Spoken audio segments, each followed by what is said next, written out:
In this video, I wanted to talk about why Gandhi is so aggressive in Civilization 2. Gandhi is a very peaceful person. He led peaceful protests, and that helped free India from British rule. He was actually a person who inspired MLK do similar types of protests in America. The thing that happened in Civilization 2 was that oftentimes Gandhi was super aggressive in launching nuclear attacks. So he was known as Nuclear Gandhi. This was an urban legend, and fans started theorizing why would this happen, and it has to do with C++ and unsigned integers. So let's get into it.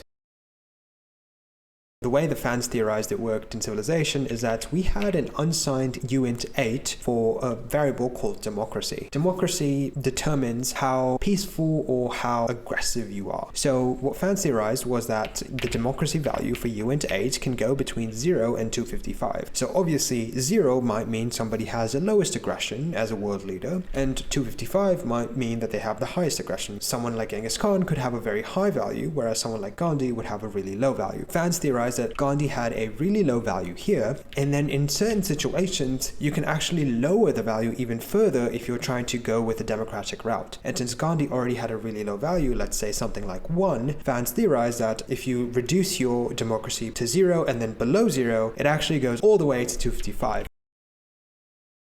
In order to see this in action, I've got a very simple int main function that we can go through. And, let's just say that we've initialized democracy to 2, and maybe this is a value that Gandhi might have had. And let's print this value in binary, right? I'm going to do p/t democracy. And this is going to print this value in binary. Of course, the binary representation of 2 is like so. So what happens when you start decrementing the democracy by 2 or 3 values? So let's do democracy minus 1, and let's print the binary for this. By the way, in order to prevent all these zeros from showing up, I'm going to have to cast this to a uint8. Okay, so I'm doing the same thing. I'm just casting the value so we can not have to worry about all the other zeros. So once we do minus 1, like so, of course, it's going to be 1, and this is how you represent a democracy of 1 in binary. Now what happens if you do minus 2? Of course it's going to be 0, but what happens if you do minus 3?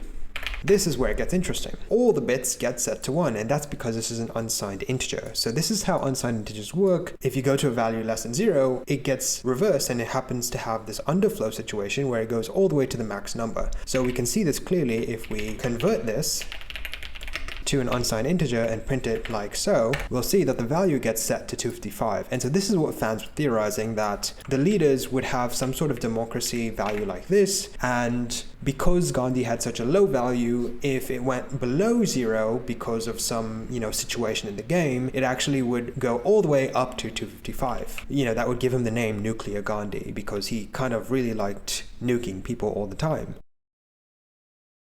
Now, that being said, it's an urban legend because the game designer does not recall this actually happening. But it turns out that the game devs did end up loving what this entailed. It just became a meme in the community. So what ended up happening was that the later Civilization games, maybe Civ 5 and forward, they actually ended up just making Gandhi highly aggressive, and it's just a meme in the community now. Whether or not this unsigned integer underflow happened or not is not fully proven, as far as I know. But I just thought it was funny in how an unsigned integer, or maybe a bug in the code, can have unintended consequences that are actually fun and exciting, and sometimes you have to lean into that as a game developer. And yeah, that's what I want to talk about in this video. If you made it this far, hit the like button and consider subscribing for more random C++ videos just like this. Thanks for watching, and I'll catch you guys next time.